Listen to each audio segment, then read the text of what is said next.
नमस्कार, मेरा नाम है तनुज दीक्षित और आप देख रहे हैं द न्यूज़ 15 का खास बुलेटिन दुनिया का हालचाल।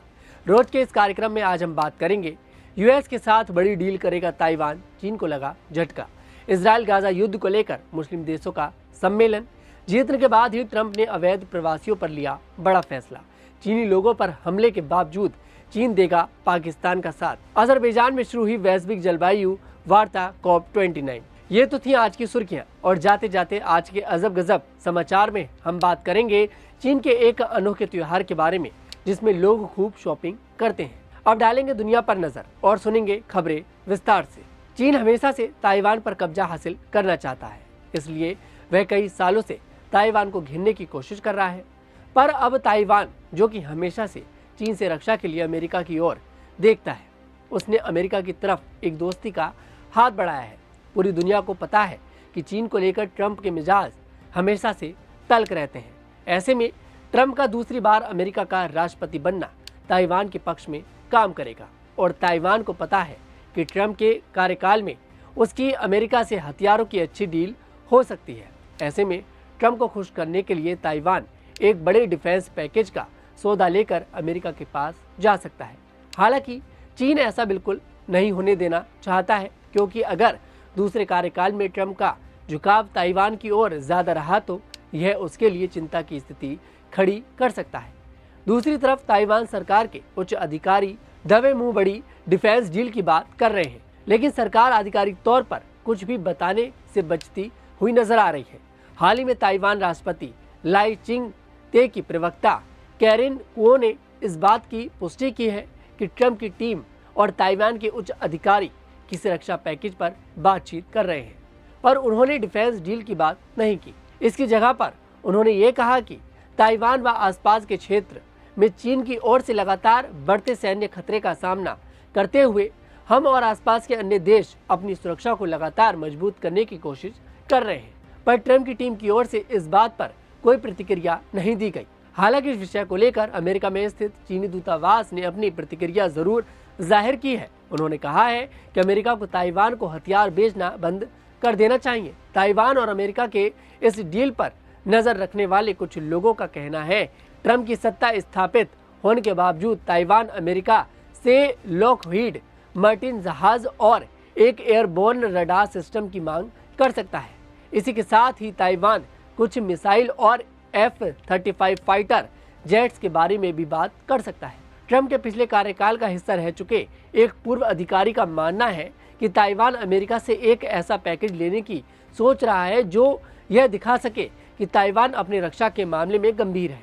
वहीं ताइवान के एक वरिष्ठ राष्ट्रीय सुरक्षा अधिकारी का कहना है कि एक अनौपचारिक बात इस मामले को लेकर हुई थी कि किस तरह का हथियार पैकेज देश की रक्षा के लिए बेहतर रहेगा। उन्होंने इस तरफ भी इशारा किया कि एक बहुत लंबे समय से कुछ हथियार और उपकरणों पर ताइवानी सेवा की नज़र है, पर वह उन्हें ले नहीं पा रहे हैं। आपको बता दें कि ताइवान की नज़र अभी उन हथियारों के ऊपर ज़्यादा है जो उनको समुद्री सुरक्षा दे सके। वहीं ट्रंप के पहले कार्यकाल में रहे एक पूर्व पेंटागन अधिकारी हिनो क्लिंग ने कहा कि ताइवान की खुद की रक्षा के लिए ज़्यादा खर्च करने वाली सोच एकदम सही है। इसी के साथ आपको यह जानकारी भी दे दें कि ट्रंप के पूर्व कार्यकाल में ताइवान और अमेरिका के बीच हथियारों को लेकर एक ऐतिहासिक डील हुई थी। उस दौरान अमेरिका ने ताइवान के साथ 11 डिफेंस पैकेज की डील की थी, जिसमें F-16 फाइटर जेट्स और अब्राम टैंक भी शामिल थे। यह डील 21 अरब डॉलर में तय हुई थी। इजराइल और हमास लगातार एक दूसरे पर गोली बरसा रहे हैं और इसमें सबसे ज्यादा प्रभावित गाजा पट्टी हो रही है। हाल ही में यहाँ इजराइल के अटैक के बाद कई आम लोगों की जान चली गई। अब इसी युद्ध को केंद्र में रखते हुए सऊदी अरब की राजधानी रियाद में वैश्विक स्तर के मुस्लिम नेताओं का सम्मेलन मुस्लिम लीडर्स हुआ। इस बैठक के दौरान इजराइल हमास युद्ध की चर्चा हुई, जिसमें सऊदी अरब के क्राउन प्रिंस मोहम्मद बिन सलमान से लेकर तुर्की के राष्ट्रपति रेसिप तैयब एर्दोगन ने इजराइल को जमकर घेरा। इस दौरान सऊदी अरब के क्राउन प्रिंस ने इजराइल को एक बड़ी चेतावनी दे डाली। उस चेतावनी को जानने से पहले बात करते हैं इस सम्मेलन के बारे में। यह सम्मेलन सोमवार को सऊदी के रियाद में आयोजित किया गया। बैठक में अरब लीग और इस्लामिक सहयोग संगठन की एक संयुक्त वार्ता हुई। वहीं इस बैठक के दौरान MBS ने गाजा और लेबनान में इजराइल की कार्यवाही को नरहंसार बताया। साथ ही इजराइल को यह चेतावनी दी गई कि वह ईरान पर हमला करने से बचे और ईरान की संप्रभुता का सम्मान करे। मध्य पूर्व के ये देश, जो कि पहले एक दूसरे के साथ बैठना तो दूर की बात है, एक दूसरे की तरफ देखना भी पसंद नहीं करते थे, अब इजरायली मुद्दे पर साथ आने लगे हैं। आपको बता दें कि इजराइल हमास युद्ध के बाद से ही ईरान ने 2 बार इजराइल पर हमले किए हैं, जिसका जवाब इजराइल ने भी दिया है। इसी के चलते 26 अक्टूबर को इजराइल ने ईरान के सैनिक ठिकानों पर हमला किया और अब इस शिखर सम्मेलन के दौरान सऊदी के क्राउन प्रिंस ने गाजा और लेबनान में चल रहे युद्ध को लेकर तुरंत युद्ध विराम का आह्वान किया। शिखर सम्मेलन में एक अलग फिलिस्तीनी राज्य की भी मांग की गई। शिखर सम्मेलन में अपनी शुरुआती भाषण के दौरान मोहम्मद बिन सलमान ने बहुत सी बातें कही। उन्होंने यूनाइटेड नेशन की तरफ रुख करते हुए कहा कि फिलिस्तीन और लेबनान में हमारे भाइयों के खिलाफ इजरायली कार्रवाई को तुरंत रोकना चाहिए। वहीं फिलिस्तीनी राज्य की मांग को लेकर इजराइल के विदेश मंत्री गिदोन सार ने फिलिस्तीन को हमास का देश बताया और कहा कि फिलिस्तीन राज्य की मांग करना यथार्थवाद नहीं है। सार ने यरूशलेम में अरब शिखर सम्मेलन से कुछ घंटे पहले कहा था, मुझे नहीं लगता कि आज यह स्थिति यथार्थवादी है। उन्होंने आगे कहा कि हमें यथार्थवादी होना चाहिए।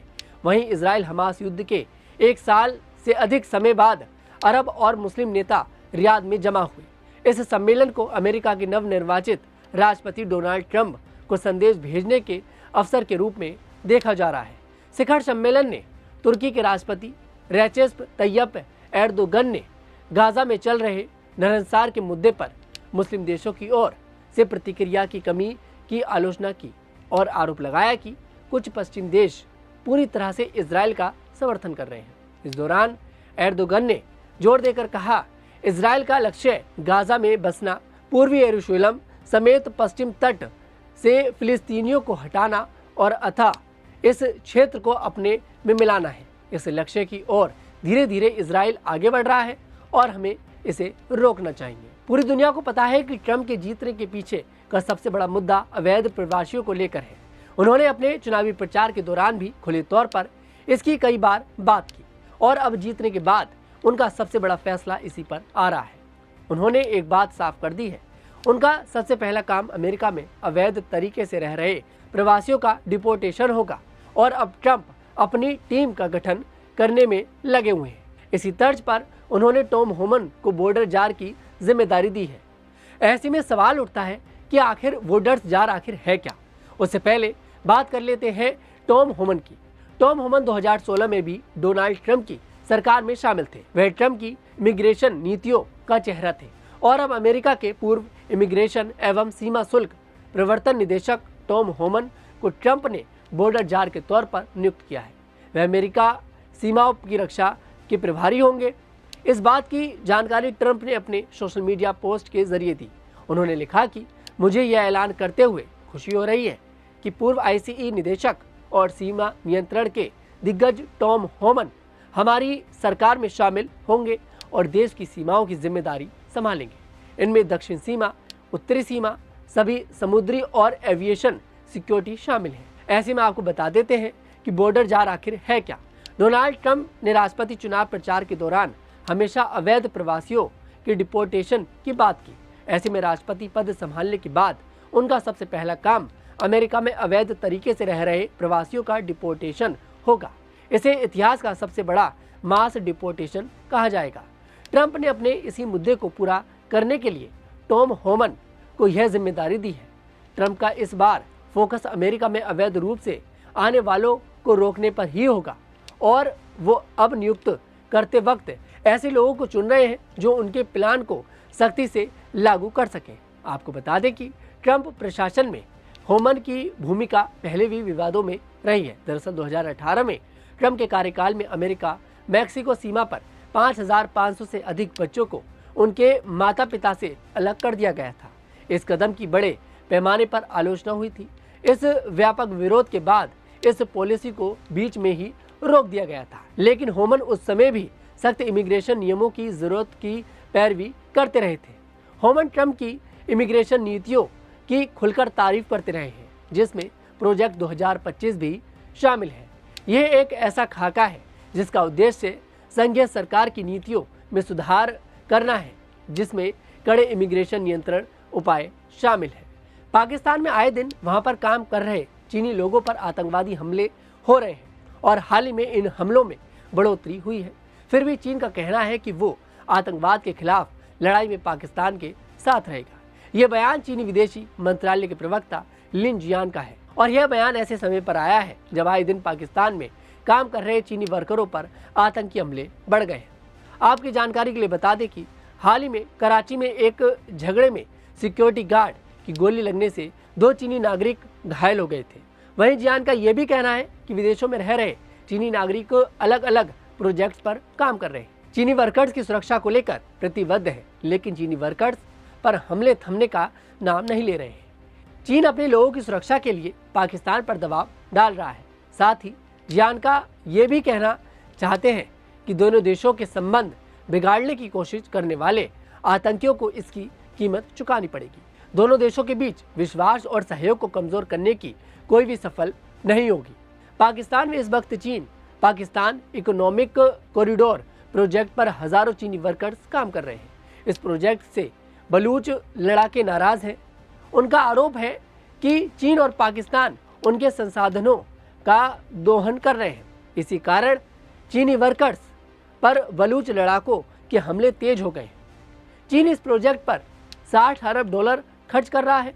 CPEC चीन के राष्ट्रपति शी जिनपिंग के बेल्ट एंड रोड इनिशिएटिव का हिस्सा है। 3000 किलोमीटर लंबा ये कॉरिडोर चीन के काशगढ़ से शुरू होता है और पाकिस्तान के कव्वादर में खत्म होता है। साथ ही ये कॉरिडोर उत्तर में सिल्क रोड, दक्षिण में समुद्री सिल्क रोड को जोड़ता है। इस कॉरिडोर में हवाई, रेलवे लाइन, पाइपलाइन और ऑप्टिकल केबल का नेटवर्क तैयार किया जा रहा है। वहीं बलूचिस्तान के संगठन बलूच लिबरेशन आर्मी लगातार CPEC प्रोजेक्ट पर काम कर रहे हैं। चीनी वर्कर्स पर आत्मघाती हमले को अंजाम दे रहे हैं। BLA का आरोप है कि चीन और पाकिस्तान ने उनके संसाधनों को कब्जा कर लिया है। अजरबैजान की राजधानी बाकू में वैश्विक जलवायु वार्ता सम्मेलन की शुरुआत हो चुकी है और इसके पहले ही दिन एक ऐतिहासिक फैसला लिया गया और पेरिस समझौते के अनुच्छेद 6 को अपनाया गया। पेरिस समझौते के अनुच्छेद 6 में वैश्विक कार्बन बाजार के गठन का प्रावधान है। साथ ही इस अनुच्छेद में वैश्विक कार्बन बाजार के संचालक संबंधी प्रावधान भी बताए गए हैं। इस दिशा में बीते कई वर्षों से कोई प्रगति नहीं हुई थी, तो अब इस फैसले के बाद इस क्षेत्र में काम होने की आस बंध रही है। अगर पेरिस समझौते की बात करें तो पेरिस समझौते के अनुच्छेद 6 कार्बन उत्सर्जन को कम करने के लिए अंतर्राष्ट्रीय सहयोगी की बात करता है। ये देशों और कंपनियों को कार्बन ऑफसेट का व्यापार करने के लिए 2 रास्ते प्रदान करता है, जो कार्बन उत्सर्जन में कमी के लक्ष्य को हासिल करने में मदद करते हैं। इसका पहला विकल्प, जिसे अनुच्छेद 6(2) के रूप में जाना जाता है, यह 2 देशों को अपनी शर्तों के तहत एक द्विपक्षीय कार्बन व्यापार समझौता स्थापित करने की अनुमति देता है। दूसरा है अनुच्छेद 6.4, जो केंद्रीकृत संयुक्त राष्ट्र की देखरेख में ऐसी प्रणाली विकसित करने पर फोकस करता है जिससे दोनों देश और कंपनियां कार्बन उत्सर्जन को ऑफसेट और इसका व्यापार कर सके। अब इस पेरिस समझौते के अनुच्छेद 6 का लक्ष्य यह है कि इसके जरिए कार्बन समृद्धि स्थिति वाले देशों में जलवायु प्रभाव को बढ़ाया जा सके, जिससे कि पर्यावरण की अखंडता और वित्त पोषण फिर से बहाल हो। अब आते हैं आज के अजब गजब समाचार पर और रुक करते हैं चीन की तरफ और बात करते हैं यहाँ के एक अनोखे त्योहार की।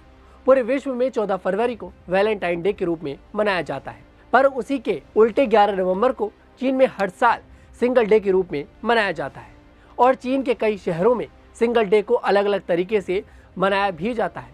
इस दौरान हर शहर का अपना अलग ही अंदाज होता है। इस दौरान लोग शॉपिंग भी खूब करते हैं और खुद को खुद ही गिफ्ट देते हैं, जिस वजह से वैलेंटाइन डे की तरह ही रिटेलर्स इस दिन के लिए भी जमकर शॉपिंग ऑफर और डिस्काउंट देते हैं। इस दौरान कई शहरों में परेड भी निकाली जाती है और इस साल के पर्दे में जहां लड़कियों को सफेद वेडिंग गाउन में देखा गया, वहीं इस परेड में अधेड़ उम्र के लोगों ने भी हिस्सा लिया। वहीं चीन की कुछ जगहों में कुछ जोड़ों ने इस परंपरा को तोड़ते हुए सिंगल्स डे पर शादी की और हमेशा के लिए एक हो गए। आज के हमारे इस खास कार्यक्रम में सिर्फ इतना ही। मैं तनुज दीक्षित आपसे फिर मुलाकात करूंगा। अभी के लिए मुझे इजाजत दें।